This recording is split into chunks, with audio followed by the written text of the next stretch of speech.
different locations and had different experiences than most people report. Yeah. Yes, we're live, folks. We're everyone. already in deep conversation, so we're going to invite y'all in. I know it's very magnanimous of us, but that's what we do. Welcome, everybody. Favor and Bisto and Bosto to everyone. Thank you for joining us. And today, on a second look, is my co-host, Miss Trina Phoenix. How are you, my dear? I'm wonderful. How are you? Any better? And I'd be guilty. Absolutely. But then again, I was never that innocent. Me neither. And we're honored to have joining us.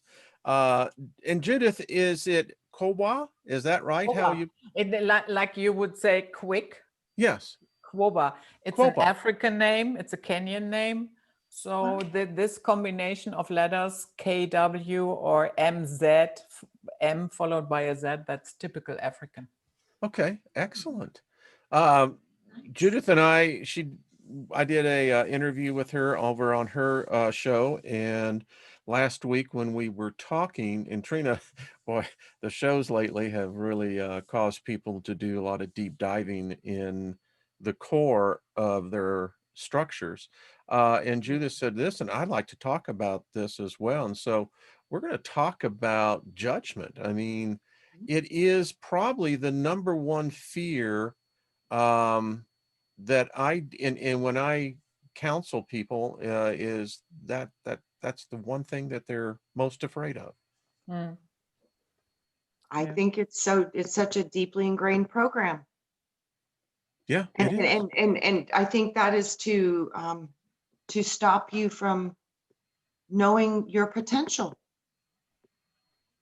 Yeah. Yeah, you find it basically in all religions. Yes. That there will be some sort of judgment. You find it in even the ancient Egyptians when Ma'at comes with a feather and then weighs your heart. And if your heart weighs more than the feather, then you have to go to the underworld. Yes. Yeah. So, but funny enough, when I look at what these self-proclaimed elites, or as I like to call them, the scum of the earth, you know, how they deal, how they act, they couldn't care less. They act as if there's no judgment at all. Yeah, exactly. So maybe do they know something that we do not?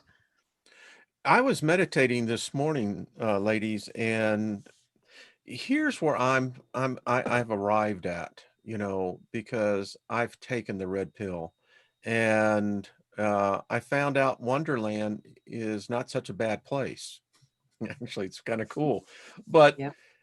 if the paradigm holds true of a judgment, you can have your camp over here that says, well, I believe in source. I believe in the creator. Okay.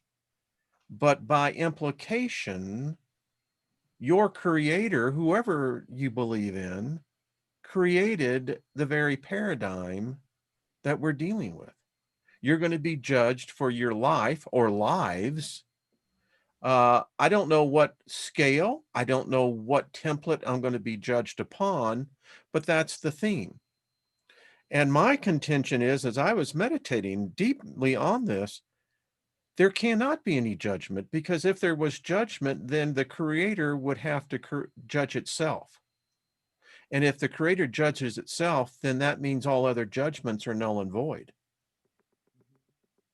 Anyway. Yeah. You know how they also say that there's this line of thought out there that you will experience after death what you deeply believe in. So meaning you might meet Muhammad if that is your conviction, and you might meet Jesus and whatever.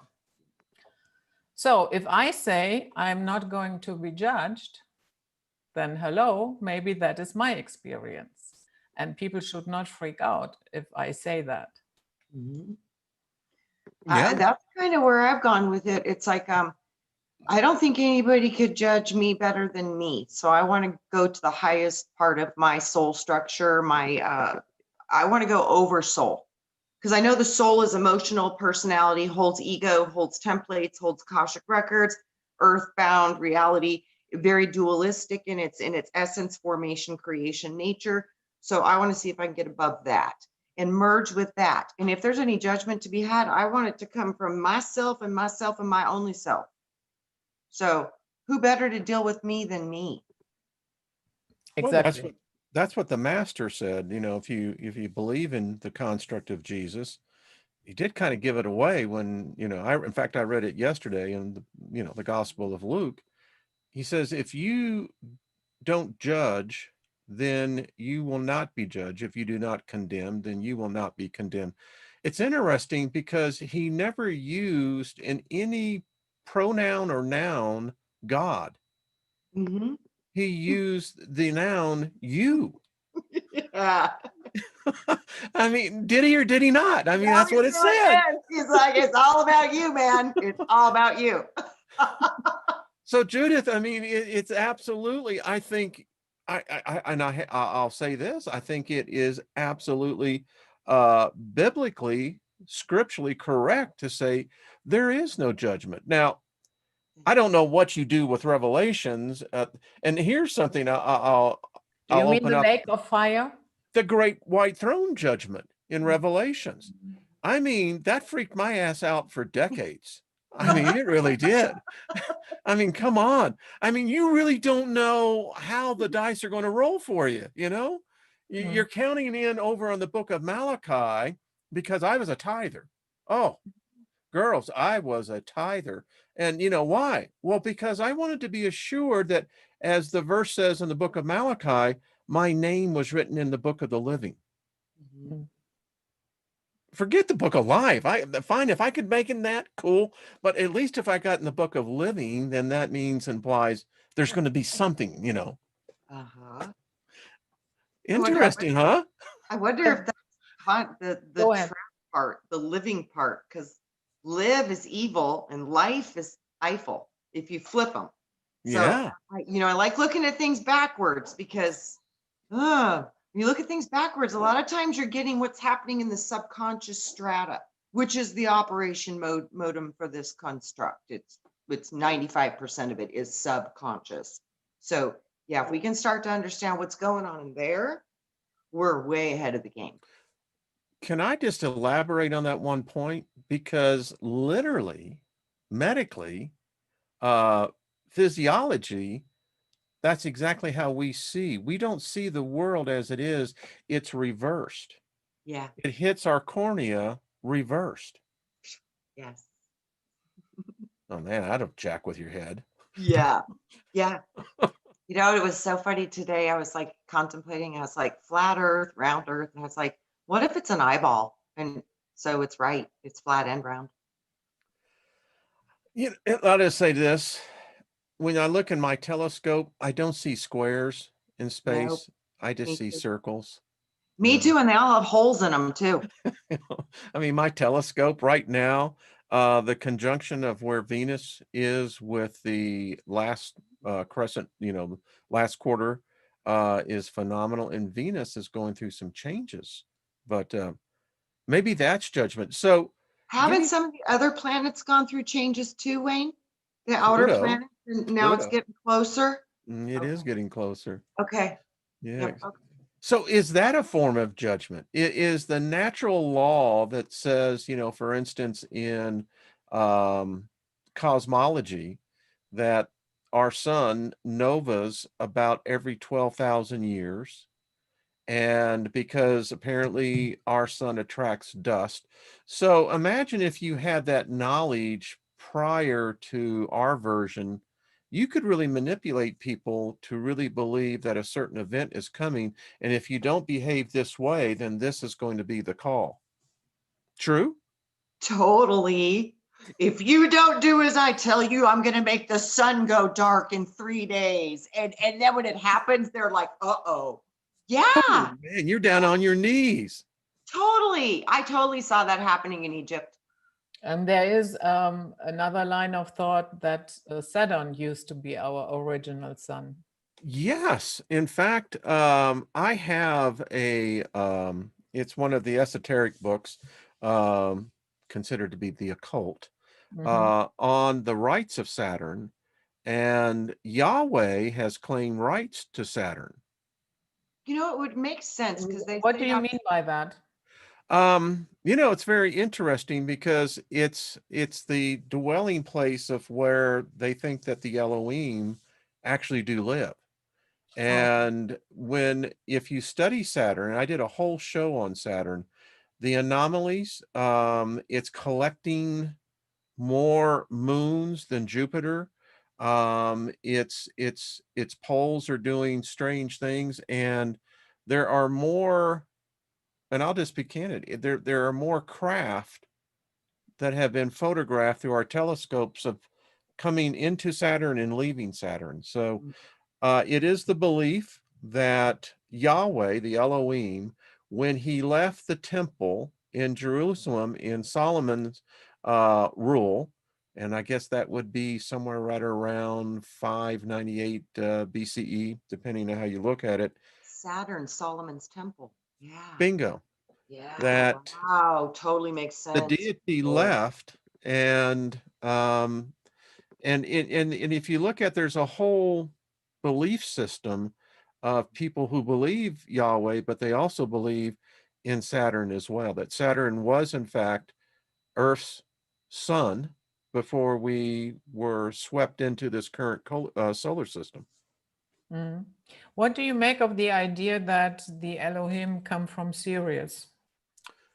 I think that's completely feasible. Absolutely, Okay. I do. Yeah. Yeah, me too. Yeah.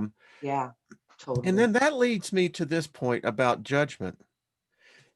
Judgment would indicate imperfectness, imbalance.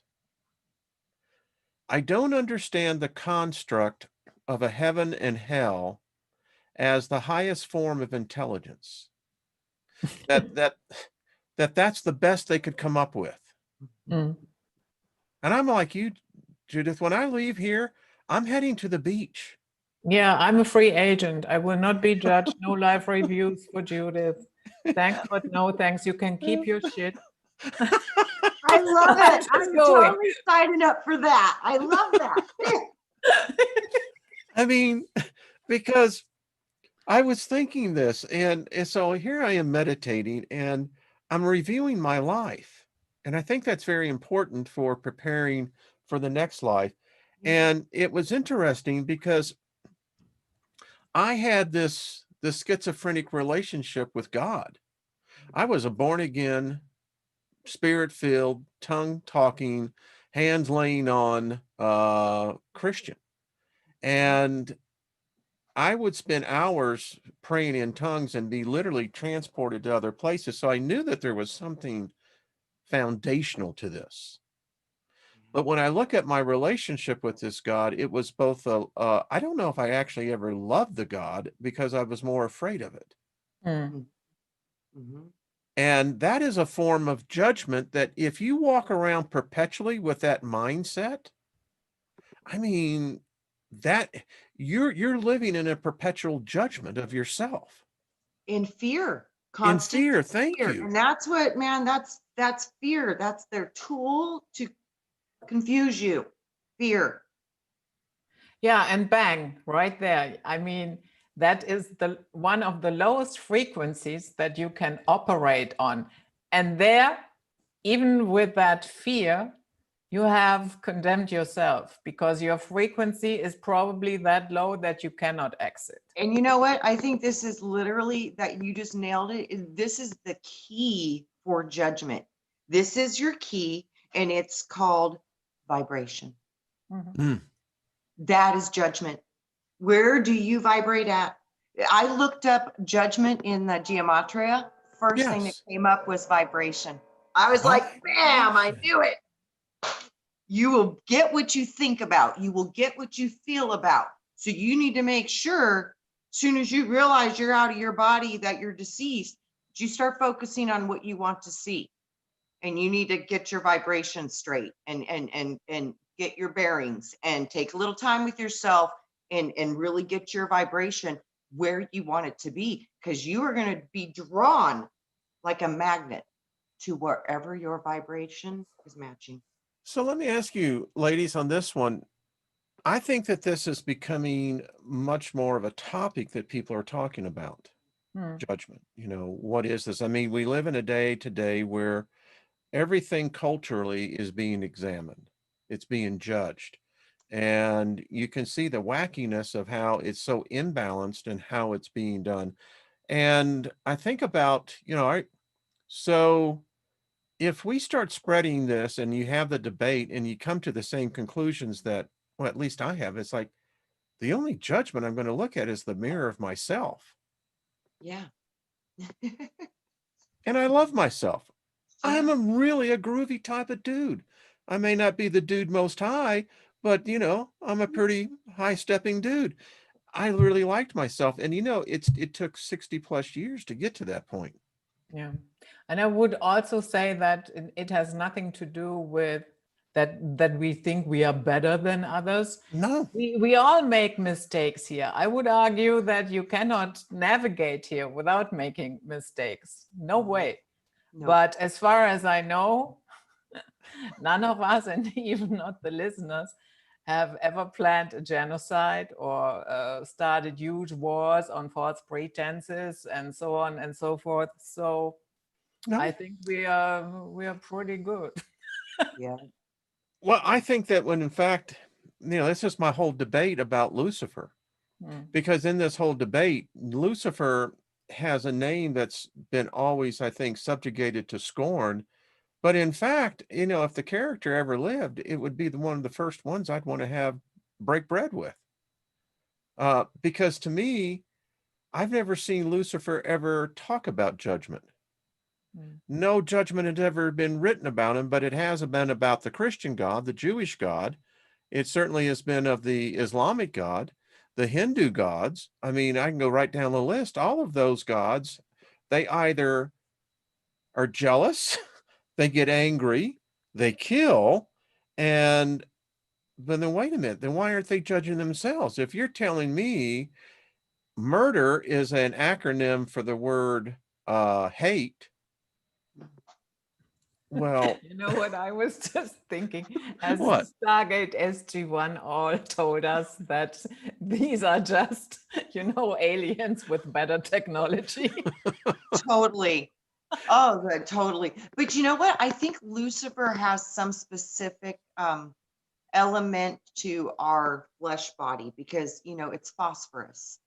So that's part Luminous. Yeah. Yeah, fire, phosphorus, it's phosphorus, and that's Venus. So I really do think, like I said, our chakra systems, the energy wheels that run in our body are connected to these planetary bodies. So I think the light bearer, phosphorus, it definitely has some very important role in our species because it's part of an elemental chart, one of the, plutonic solids. So I know it has to be a very important part of what we are. According to the Thunderbird Project, and that they did a movie called An Alien Sky. Yeah. Did you see that, Judith? Yes. Yes. And so they write about when Venus came in as a comet planet, and our ancestors saw it, and it changed, which gets me back to this whole thing. Boy, we can really get in on this rabbit hole because it tells me that our solar system, what we see today, is not as old as they keep telling us. We had ancestors who saw Venus come in, and apparently whatever this was, it kicked Mars's butt and it pushed Saturn away from us. And they said, and there's two different sources that they brought out, but the Bronze Books brings out the fact that the first sun that was here was the golden sun. And that it had a life that when this new sun came in, everything died on the surface. You mean the solar sun? Yeah. The one that we call our sun right now. Yeah, allegedly we are. Allegedly, yeah. I mean, which pill do you want to take? Now we are living under a sun simulator. Yeah. I mean, so it gets you into this whole thing. Hell. I mean, the idea that hell, um, I was thinking this today.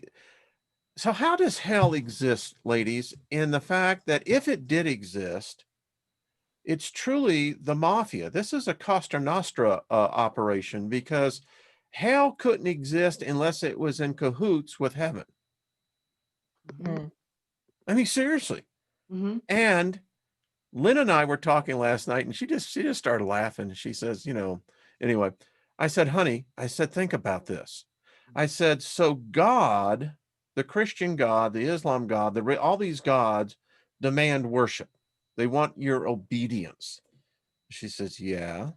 And I said, and so that really means that they want your worship. The Bible says that God inhabits the worship of the praise of his people. She says, yeah. I said, so Satan is supposed to be the antithesis of God, right? Correct? Mm-hmm. Well, then that would imply that Satan wouldn't want worshipers at all, Mhm. He which would hates then it. imply that hell is really a free form state of consciousness, because the cat that's supposed to be running it is the opposite of the cat that he's opposed to. Mhm. Mm. So I once I think saw they, a video with a Catholic priest, and he very blatantly said, "We made that up to scare you." Yes, he did. Yes, he did. You know what? but I think, our minds are so powerful. Man, Mm. if you really believe you're going to go to hell, you will create that thought form and you will create that realm. I really do think that. So you can't think that.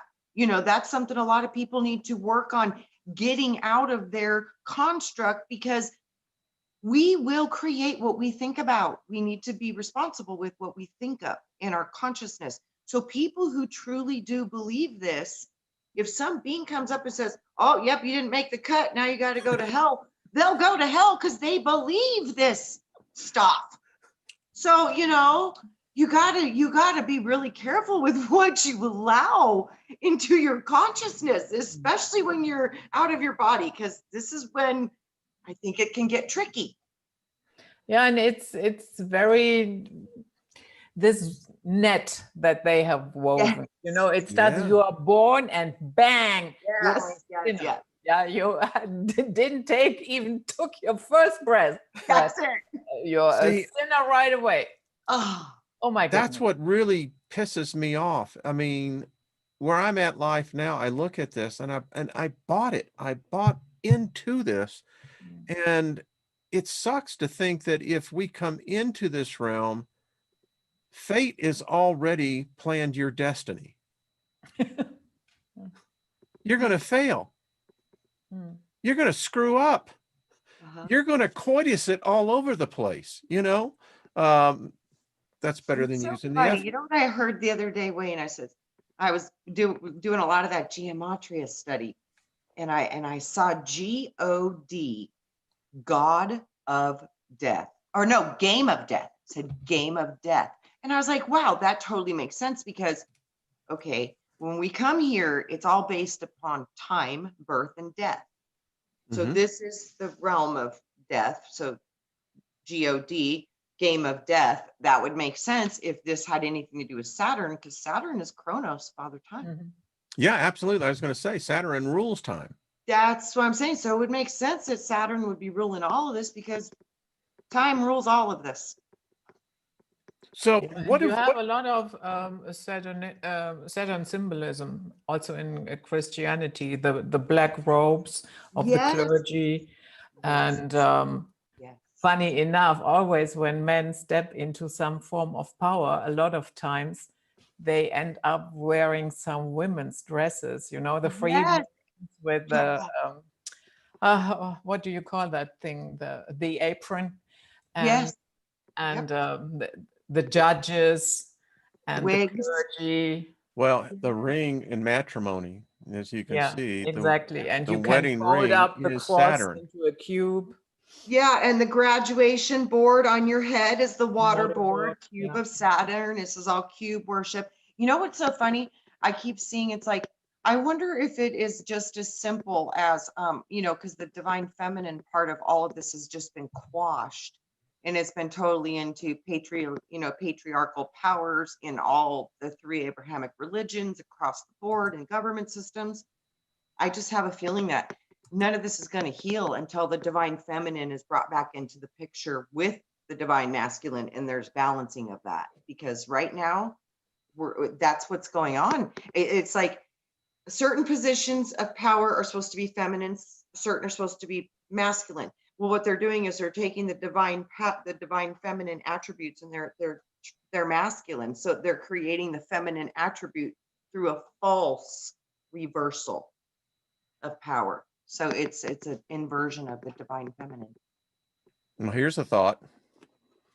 Some say that Saturn is where the warden lives. That I would say actually yes. it's Saturn where the quarantine net starts. That would make sense. Well, I was studying last night pretty late, and it was interesting. I have 7 references now, everywhere from Interview with an Alien, where Ariel talks about the quarantine, talks about Saturn, talks about the expeditionary force and what they encountered, to as recent as the channeling of the archangel Dominici. That Archangel. Pardon? The Archangel. Yes, exactly. And that's a good point, because you think about the archons, you think about this whole construct, it is in a quarantined matrix. Yes. Now, it brings up the question then, what are these other beings? How are they getting in? If we believe in ET, UFOs, an alien agenda, some say, depends on who you listen to, that there is a very large force outside of Saturn. In fact, they were able to find it on radar coming up into where we call the asteroid belt, and they lost it. An armada of ships who are come to overthrow this God, Yahweh, the Elohim. It's when the Elohim secured Earth as a base of operation, it expanded their empire. And prior to this time, Earth was not a part of the Milky Way. We were part of the Sagittarius dwarf galaxy.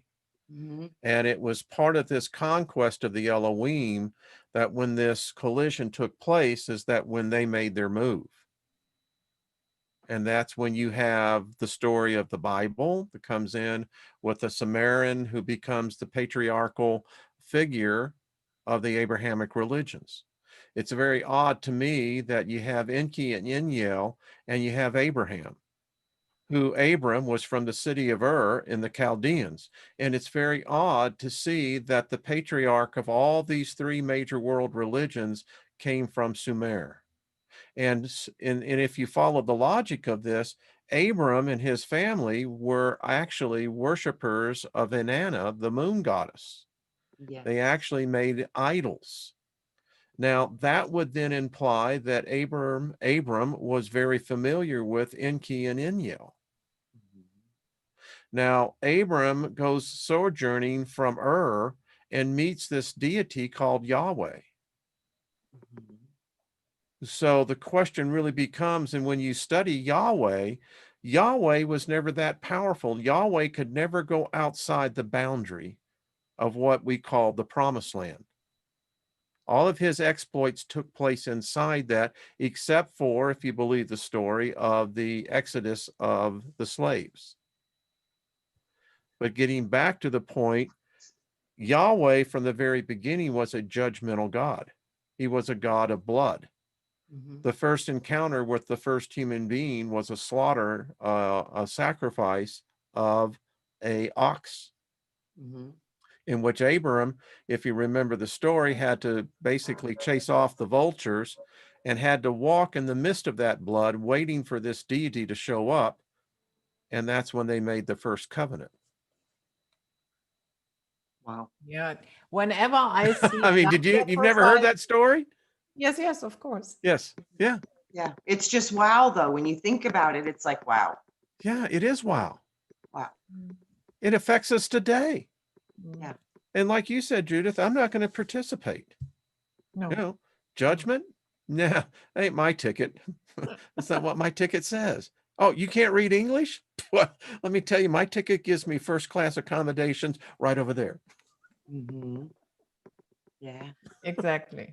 And if you let us know which beach you are going to, Right.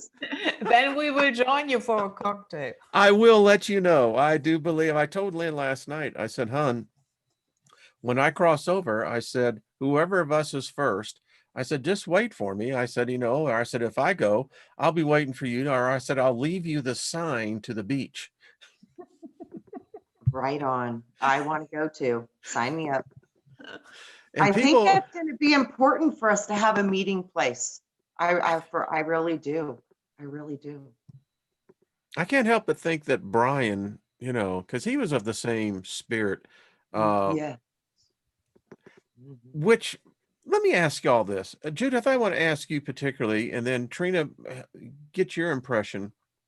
It's becoming very obvious as the books, as I continue to bring out, it shows that we may have the same outer structure, Mhm. but it's very, very evident we're not all of the same spirit. Many of us are not even of the same soul. Mhm.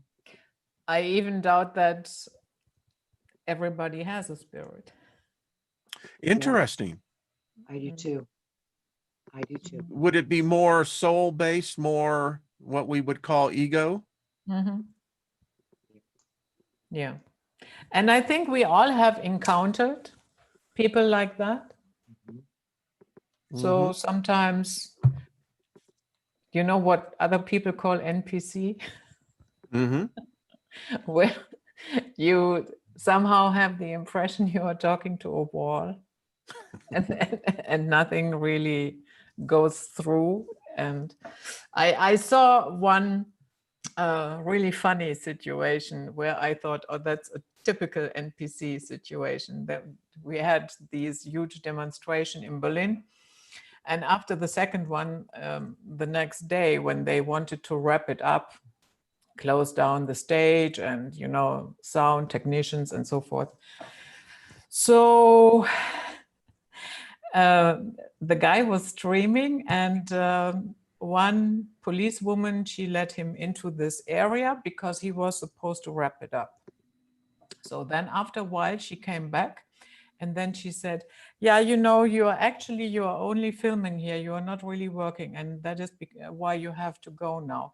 And then he said, yes, but your colleagues over there, they let not the technicians that I need, they do not let them enter. So, and I need them to wrap it up here, but you keep them outside. Yes, she said, exactly. And that is why you have to leave now as well. But then he said, yeah, but you want us to wrap up and get everything packed and you want us to leave, right? Yes. Yes, he said, then I need these technicians. How about you let them in? And that conversation went back and forth for minutes. And I was laughing so hard, and I thought that's a typical NPC situation. Absolutely. Some say that have that's what hell is. Trying right. to reason with an unreasonable person. It's like, Absolutely. what, Absolutely. I'll have to resort to what there was a group in the late 60s and 70s called Fire Sign Theater. And if you ever took LSD, they were a great group to listen to. But anyway, they had one scene where the psychedelic culture had taken over in San Francisco, and the cops were like very cool, and they said, "What's ever your bag, babe? What's ever your bag? Peace. I'm out." Hmm. So what I'm just saying, and speaking of this, as you were talking, Judith, I have met on one of my out-of-body experiences beings that questioned me, and I remember specifically some of the questions they asked. And they asked specifically, was there anything I really wanted back on Earth? And I said, yeah. And they said, well, you can't go any further. Bye. Yeah, I've heard that before. Interesting enough, I have heard that before. Yeah. What do you mean you can't go any further? Well, It was explained to me if you have any attachments, yeah, that's what it they is. bind you. Ah, okay. Bind you. Yeah, Yeah. It's like yeah, that Yeah. yeah. I think if it was to be asked of me today, I'd probably say, no, let's go forward. It's, Earth is, to me, is When what? when I figured that out, and then it was like that. I got asked that kind of same question in the moment of fully breaking my whole God spell and trying to figure out what they kept asking me. Be careful for the Jesus trap. I kept trying to figure it out, and that was when I was like, I'll drop this body right now if this is what's keeping me stuck. Because if this is the worst false idol worship I got going on, I'm like, I'll take this thing out. And then my spirit's like, no, don't do it. But that's when I had the serpent dream, was because I'm like, I'm letting it all go. I'll dump this doll right now, man. Good, but bye. I was like, and my seriousness of it, I think, was why I had the dream of, my child, you are now free from the watery grave of which you slept. You are now free from the bondage of the serpent. And it was because I was like, I'm gonna let it all go. I mean, if this is all a bunch of lies, a bunch of deceptions, I was like, I'm done with it all. I mean, all of it. I was just frustrated beyond, utter absolute frustration. I just wanted to know the truth, and I was so tired of being lied to, and I just had a meltdown. I was like, I just need to know the truth. And that was where I landed. And I was like, I'm done with it all. All of it. And that was my response. So we are not even supposed to say word peace. Right. It's like, when they have these beauty competitions and they interview the That's true. then you're always supposed to say word peace.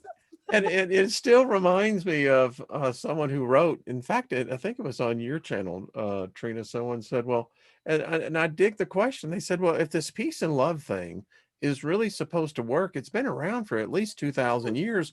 What are we doing wrong? Right. I mean, and it's true. I mean, I got to be candid. And Judith, I'm curious, did you come from a formal religious background, upbringing? Oh my God, I have such an odyssey. Well, please, pray do tell us. Okay, so grew up with father atheist. From my mother's side, a long array of Jehovah's Witnesses. Oh boy. So there was some friction there. Oh, wow. I was going to say, wow. I mean, talk about the antithesis of distance. I mean, my stepmother brought me and my brothers and sisters for a time to the Kingdom Hall. We did the weekly studies in another woman's house. So, and to go to an atheist, but continue. Yeah, so in 1996, I decided I do not want to have anything to do with Jehovah's Witnesses whatsoever anymore, in whatever shape or form. That led to my mother not talking to me for more than 20 years. Yeah, I basically didn't exist. Yeah. So, and then I had, let's say, short phase where I practiced Tibetan Buddhism. It was interesting. The most interesting thing that I did there was Pova. Pova used to be a secret teaching. And then the 16th Karmapa of the Kamakaji lineage, he decided to make it public and known in the West, because his conclusion was that the Westerners are so neurotic when it comes to aging, disease, and death that they need that teaching. So, and what you do there, it is for 3 days. And yeah, you have 3 hours in the morning, 3 in the afternoon, and 3 in the evening. And you learn how to shoot your consciousness out here deliberately, so that you do not, you shouldn't exit here. I mean, here is better than down there. Don't exit through the butt. That's really not okay. Right. You're getting the ass end of the deal. Right. Yeah, so yeah, you learn that, and it was a very interesting experience. I did that one twice the following year as well. And then there came a point for me where I just knew, you know what, Judith, you have to drop all isms, all of them. And so I did. I never looked back. Have you, in the interim, looked into, the occult knowledge? Have you, obviously, I mean, because I don't know, if to me it's a natural direction to go in when you get free of the God spell, Trina, as you were pointing out. Now all of a sudden you're faced with this mountain of knowledge that was forbidden. Yeah. And Right, and then it almost confuses you even more, because that's what happened to me. You know, I was starting to break away from this stuff, and I kept getting this information about this, be careful of the Jesus trap. And I knew it had to do with religion, but I didn't have a full comprehension of it. And that was something I really wanted to try to understand, to have a full knowing of this. And like I said, I started to break it down. Then I started to look at all the people that were born on the same day and all the same stories and all the Sumerian stuff. And I was looking at all this stuff, and it was like, man, we don't even know what's going on. You know what I mean? It was just like so overwhelming. I was like, we probably just don't even know what's going on. Everything's been so hidden, and what hasn't been hidden has been twisted. So it's completely the opposite of what it should be. So everything here is upside down, backwards land. So that was hard. That was a hard place to be in for a long time. so Judith, where are you at today? Where do you stand within yourself? Whereas, I mean, because I think for myself, once the core has been shattered, you have to rebuild it. Mhm. And, I carefully now look at the material that I add to the cord to see if it's really of any benefit. So where are you at today? I have a lot of trust in myself. Mhm. And when I told you that I had this brain surgery in December, yeah? Yes, I So remember that. even then, I knew that I would be okay. And I did it all by myself.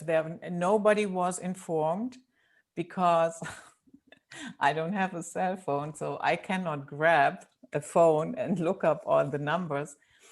And the doctor said, yeah, well, shall we not even inform your mother? Because since a couple of months, we are in contact after more than 20 years, because she has left the congregation as well. Wow. So, and I said, no, she has a new telephone number, and that is a secret one, and I don't know it from the top of my head. And yeah, and then they said, yeah, okay, then we have to do it all by ourselves. And I said, you know what? I'm okay with that. I don't need anybody to pin their hopes and horrors on me. Yes. I think I Wow. prefer it this way. That's a And then, profound statement that you just said. That is. and they all looked at each other as if they are going to say, what is wrong with that woman? No, that's just a testimony to how much internal work you've done and how strong you've actually become. And that's the straight up honest truth of it is, like I said, in the end of it all, we're going to be dealing with ourselves. Mm. You're going to be dealing with this, and that's all you're going to be dealing with. It's going to be all, what have you created? What are you? How do you vibrate? How do you affect the world around you? That's Mm. what's going to be what matters in the end. It's Yeah. simple. It's kind of simple, and you know that, and you're anchored in it, and that's powerful. But it takes a lot to get there. Good Yeah. job. Thank you. Yeah, and I turned it into a little experiment. I mean, I was really in bad shape when the ambulance picked me up because I could no longer stand upright. I was vomiting all the time, even a sip of water that came back after a couple of minutes. I was pretty dehydrated. So, and then my neighbor called the ambulance and we throw some stuff into a bag. And while I was doing that, and although I was really in bad shape, I thought to myself, you know what? You will not bring with you one book. You don't have a phone anyway, so no distraction there. The TV will not be switched on, and you will see if you can handle it being with yourself. Yeah. You will find that out during these days. Yeah. And I did, and I handled it, and I was okay. Yep. Yep. Didn't feel bored, didn't feel the only thing, after a couple of days, they operated on me on Monday, which was my birthday. Oh, man. Yeah, they took me in on Friday, and so Wow. and then Saturday morning they made an MRI, and then they informed me that the tumor was not malignant, but that it had to be removed. Otherwise, I would stay. Yeah, I would probably Stay just sick. Yeah. yeah. Yeah. And then they said, yeah, you know, we would like to do that on Monday. If you're getting really, really worse, then we can do it at any given moment, of course. But if you're okay with that, then we would like to do it on Monday. And I said, yeah, go ahead. That's my birthday. Wow. And then he looked Yeah. at his chart and he said, oh, yeah, right. Wow. That's amazing. Yeah, Wow. and they did the operation on Monday, and I left the hospital on Friday. And I just informed the doctors that I would do it. I didn't even wait for the papers or anything. Very shaky. I took a taxi, drove home because I needed to sleep. I could not sleep in the hospital. There was always Yes, I some totally noise. understand that. I Food totally is so horrible. You cannot really recover there. You know what I mean? understand. And then Saturday, my mother came, took me to the supermarket. So yeah, 5 days later, I was standing in the supermarket, very, very shaky, I have to say, but I did it. And yeah, I'm happy that I left and recovered here at home. Yeah. Wow. And you got that time where you said hospitalization and, you know, potentially a life-threatening operation. Yeah, you get in tune to yourself real quick. Mm-hmm. Yeah. Yeah, Yeah. and that was an interesting lecture, but the entire time I just knew I will be okay. I had in the ER this doctor that came and told me that I have a brain tumor. He was so in. He came in and he was always fiddling with his phone and talking to me. And he was going like, yeah, well, you have a brain tumor, while he was fiddling on his phone. Oh, far out, And man. And to me, that it felt very cartoonish. And I thought later on, you know what? That is okay with you because you're not easily scared or but I thought to myself, if this had been a different patient, really scared and not knowing what's going on and so on, and then you have a doctor who's fiddling with his fucking phone while he's telling you that you have a brain tumor, Right. That's true. what the hell is wrong with you? Thank God though, because you turned it into a cartoon. So you didn't adopt it as even being important information coming from a stupid cartoon character. That probably was part of how you healed everything so beautifully. Because you Probably didn't, how you you're like, you know what? maintain. You're a cartoon character and you're crazy and you don't belong in my reality. You need to go away. Bye. But it's true for those, and many people have, I don't know, when I say many, but I was in the hospital for like 27, 29 days with a meningitis, and you're right. That's where I took the journey to the abyss. Mm.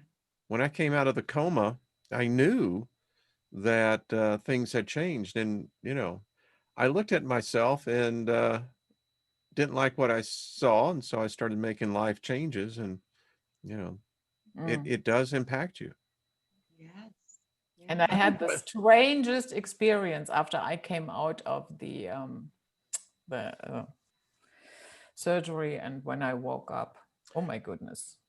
Well, what did you experience? I mean, because they're literally, messing with your brain. I mean, So first were of you all, I out? have to say, I have no freaking idea where my consciousness went. It was as if somebody switched off a light and then somebody switched it back on. So there was no, not even the perception of nothingness. I When can't. you had your surgery? Yeah. Yeah, that's that. When I went under anesthesia, that's exactly how it felt to me. I had no perception of consciousness. It was just lights out and then it was lights on. Like I had nothing in between either. So I totally can relate to that. Yeah, exactly. Some say that that's what the death What happened? experience is. I literally said, "Did you do the surgery?" When I woke up, and they were like, "Yeah, we're done." I was like, "Really? Really? Okay." Well, see, that begs that question, where does consciousness reside? I mean, many of us have been there, and you're right. Where does it go? I don't know. I mean, Yeah, is it a fail-safe program? I would say that anesthesia is a tad bit different from dying, but I think so. I do. Well, I think so. yeah. I mean, I look back on the time, and it's odd we're talking about this. It's odd because I was reviewing this. When I was going into anaphylactic shock, I had gotten stung like 35 times from the bees, right here. Oh. And it's just so odd we're talking. We've had this conversation before. Boy, what talk about a moment in time. Anyway, I can remember I knew I was leaving my body. I told the doctor in the ambulance as they were rolling me into the hospital, I said, "I'm leaving." And he said, "The hell you are." And what I didn't know is that he had just gotten back from Afghanistan. He was a cardiac doctor, and he just happened to be in the emergency room. Wow. And I said, "No, I'm leaving." And I could feel that it was a very pleasant feeling. I have to say, I found it very warm and inviting. Mm. And he comes back, and I remember he's yelling at me right in my ear. He says, "You get the blank back into your body." And I mean, yeah. Mm. I guess he had some experience with that. I don't know. Yeah. But you didn't have any fear, right? No, nothing. But as I said, then when I came out of the surgery, I heard a voice in my head. I know that there was nobody. Okay. Well, was it a good voice? Yeah, well, you decide. And I heard this voice saying, this operation was a botched execution. And as soon as you are out of here, you need to contact Lauda Leon. Lauda Leon, I did an interview with her a couple of weeks before that happened to me. And we had some email exchanges over that. And she reviewed the entire situation and said, Judith, yes, something went wrong during that surgery, but I cannot exactly tell you what it was. So that was, and then I thought, maybe I asked one of the nurses if I acted strangely. And I said, what happened after the surgery was finished? She said, you were very, very agitated. Actually, we had to give you a sedative because you tried to jump off the bed, and we had to give you something so that we can roll you back into your room. So something was going on there. I have no recollection of it, but that was a very, very strange experience. Wow. You know, it's interesting. My friend just had a new cancer treatment done on him. And after they did whatever they did to him, they kept him for 10 days of observation. Well, the day they let him go, he went home and he spiked a horribly high fever and went unconscious and into convulsions. And he never really regained full consciousness for several days. But when he was at his most alert, when he was still, like, his eyes were kind of still closed, he'd open them once in a while, but he was extremely agitated, and they had to keep him lightly sedated, under a sedative. Yeah, so he couldn't get up and jump and rip the cables out and stuff, because he was doing the same thing. And they were sending us, the videos from the hospital, and you could see him laying there, and he was like fighting. You could see that there was this fight going on. It was very interesting. It's amazing that you said that too. And they said this was because his brain went into like a toxic shock. So it was a brain trauma, like you're stating, and it caused some type of agitation. It's very interesting. And it's so funny too. I know Sovereign Key, Lauda. Yeah, okay. I was going to say, yeah. Sovereign Key, we're all familiar, and she's love Lauda. Love her. Yeah. How interesting. I'd like to hear more stories, because Lynn will tell you a story. I went in a couple of years ago for an endoscopy, and they typically give you the type of drugs to get you relaxed and then put you out, and they scope you out. Well, apparently they tried to do that with me, and I'm out, right? But I'm fighting the doctor.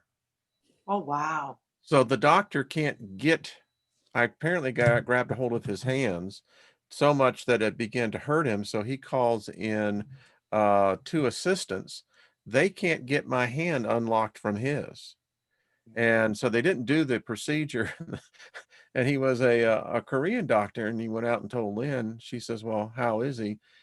She says, we can't do the surgery. She says, we're going to have to get fentanyl to put him out. But he did. Your husband is very, very strong. So what is this? I mean, is this a natural protective instinct that we're experiencing?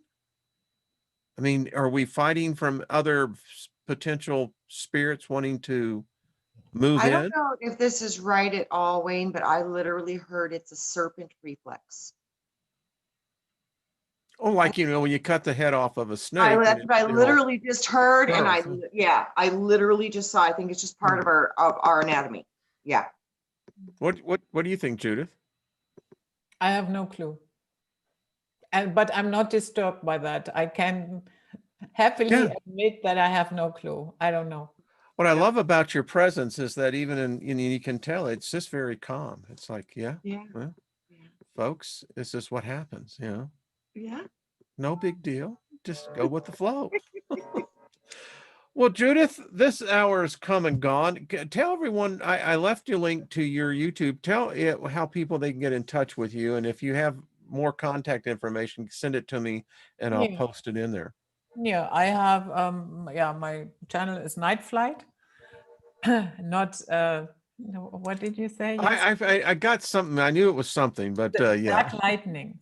Well, you know, that's not bad. That's not bad. Yeah, Night Flights. Yeah, it's Yeah, dark yeah. outside. That's correct. It And sounds like a Dean there's Koontz lightning book, outside. doesn't it? I bet you. I mean, yeah, anyway, well, you know, the correlation's still there. Mhm. Yeah. So okay, yeah, that is my channel. I also have a Patreon site, and people can access that there. I'm working on a website, but we will see. I have to be, as you know, I have a leftover from that surgery, so I'm constantly having the impression that I'm sliding out of my body when I'm walking. I have the impression that the ground is not solid. So I have to take things slow, Yeah. but I'm okay with it. It's not that I'm sitting in the corner weeping about it. Yeah, it is what it is now. Yeah. Do you have half, like half, like you're seeing half the empty space and then half, or the whole thing goes invisible? No, I don't have any of that. What, how are you It's explaining? just that, yeah, how I cannot explain it in any other way. I really have the impression that even when I'm sitting here talking to you, that sometimes I have the impression of sliding out of my body. And that is because there is an injury where they operated. So, Wow. and Well, as for I the said, voice when to tell you I'm there's a I'm flash. constantly dizzy. That's a given. It's normal. Wow. So I yeah, don't know. yeah, for me it's normal now. For you, yeah, that is the new normal. The- Wow. my new normal. Your new normal. I mean, Yeah. well, I can tell you when I came out of the coma, I was paralyzed on my right side. Okay. And so I can tell you the body is a remarkable thing. And I believe, Judith, you have that within you to heal yourself. I mean, I literally healed myself. My neurologist didn't know how I was doing it. Yeah, maybe in time, something will regulate that. Yeah. But as of now, it is what it is. I'm not Well, we're going to angry. keep you in our thoughts. I have a list of people that, so anyway, yes. But I was just going to say that is why I have to take things slow now, because there are many times during the day where I really have to rest my head, not necessarily sleeping, but I have just this urge to rest my head and relax for a little bit. And when I feel that, I do it.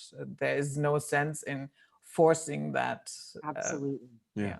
Yeah. Yeah. Well, Judith, it's been a joy. Let's get you back on. And I enjoyed this. How about you, Trina? Oh, totally. Yeah, this is far Excellent. out. Yeah. Yeah, Fun. really enjoyed it. Super Yeah, fun. thanks So for nice to having meet me. you, Judith. So nice to meet you. Yeah, you should. I have your email address now, because Yes. Yeah, you got to have Trina. I mean, you two all yeah, get together. yeah, and you have to come on as well. I would love to. I think I saw you with Wayne and I was like, wow. Yeah. Wow. Yeah. And that's interesting that you're friends with Lauda. It's such a small world and it's a big world, but it's amazing how we're all connected to kind of the same people. That's why I tell you, I believe that we're going to a place we're all going to be in the same neighborhood. It may I not be the sure same hope house, so. but it's going to be the same neighborhood. Yay. I expect to see Mr. Rogers there, Right. Why not? Right. Wonderful day in our neighborhood. Exactly. All right, everybody. Thank you all. Thank you, Judith. Thank you, Trina. Everyone, we'll see you tomorrow. Trina, I know you're doing more live shows, and make sure you subscribe. And thank you, Soul Tribe. And thank you, all the moderators. And hey, thank you also. We'll see you tomorrow. Ladies, stay with me right quick as we go out. Bye-bye.